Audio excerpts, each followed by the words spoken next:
Good morning, welcome to HeKate's Crossing. Two parcels arrived today.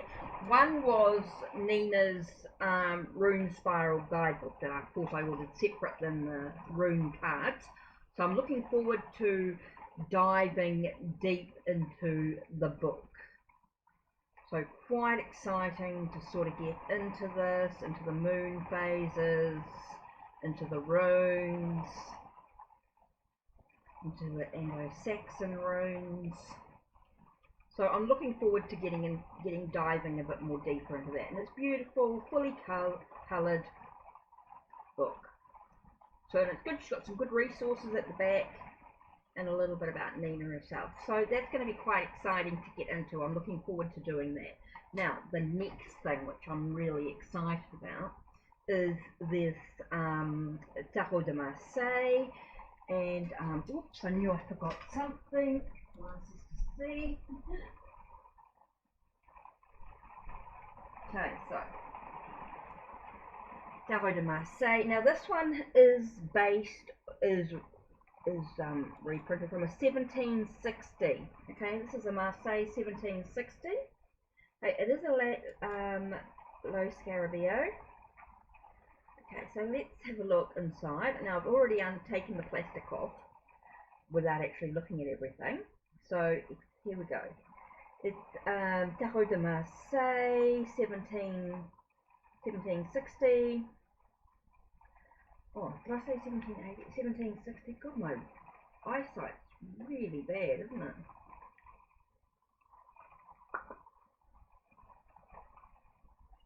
Yeah, no, 1760, that's cool. Theological reproduction, Turing, July 2019, art director Pietro Allegro. The images of the deck of tarot, this deck of tarot, were digitalized from public domain sources and or private collections. They were then optimized to reproduce the appearance and colours as faithful to the originals as possible during this printing process. In order to preserve the original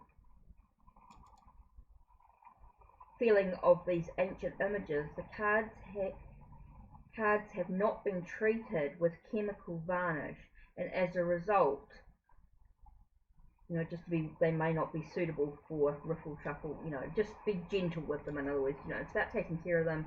Okay, Marseille 17 numbered edition, limited to 2,999 copies, and I've got copy number 20. Ooh, I got copy number 20. How exciting! Okay, the Tarot de Marseille 1760. It's a beautiful book. Like, it's got this really nice fold out, really nice at the back. Talks about the reproduction of a Tarot de Marseille deck whose original wall blocks were created for Nicolas Conver in 1760. And it just talks about Nicolas Conver was active as a card maker in Marseille from 1760 to 1803, followed by his widow until 1807, then Nicolas Conver again, that's their son, to 1833. His plates were used again by the firm of Conver in 1860, coloured by stencil, and in 1880 by machine, continuing into the 20th century. Paul Martyr in his 1949 Tarot de Marseille P1 and N1 made Conver famous, saying that it was he who preserved the wood and colours of his distant predecessors, and whose images express symbolically the work of a man to attain the goal inscribed for his destiny. For Martyr, the colour scheme was particularly important. The deck was for sale from Grimoire, of which he failed to add he was the head. In fact, Martyr's deck used the woodblocks of a company that Grimoire had bought out liquor, dating from no earlier than the 1870s, despite the 1748 on its two of coins. Martu's colour choices came from the industrial version Bacamoin. Conver's successor for that version, Camoin, had made numerous changes to the previous colour assignments and dropped green and light blue together. One or other of these similar four-colour products, Martu or Camoin's, all goes on and on, I'm not going to read it all, stood as the Tarot de Marseille for generations of tarot fans. And it just goes on and on. Of course, it's got a little bit of a bibliotary, and then it's got different languages. Okay, Italian, Spanish, French,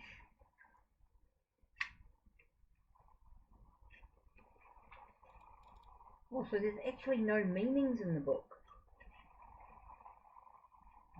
Okay, that's all it has. There's no actual meanings in the deck, in the book whatsoever. It is just an explanation of the reproduction. So there's actually no meanings whatsoever in this book.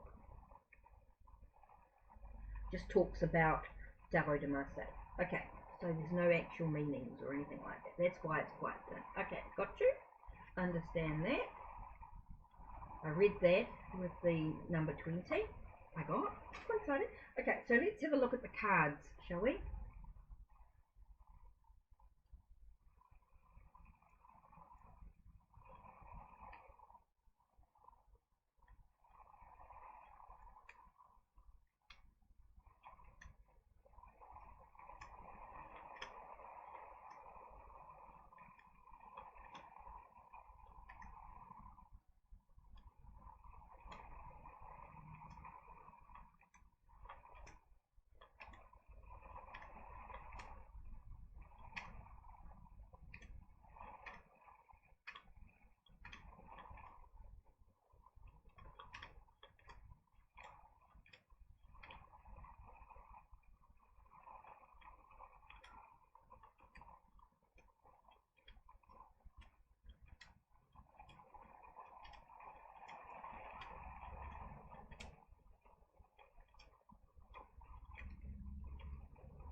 Okay, now that we've looked at the cards, the feel of the cards are absolutely gorgeous. They feel beautifully.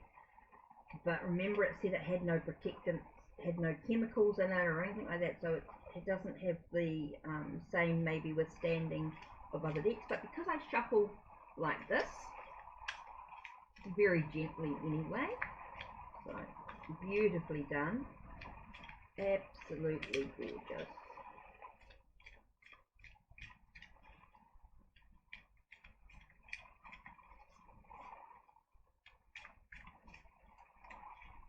So let's see what today's card will be.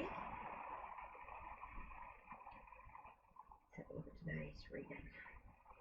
Okay, we've got the world. So it's like we're moving into a new cycle of something. We're leaving the old behind and we're moving into something new. Here we have judgment. So we've got that whole feeling of resurrecting who we truly are, or maybe we're a spiritual awakening within oneself on some level. And here we have the Page of Wands. And so with the Page of Wands, we've got that sense of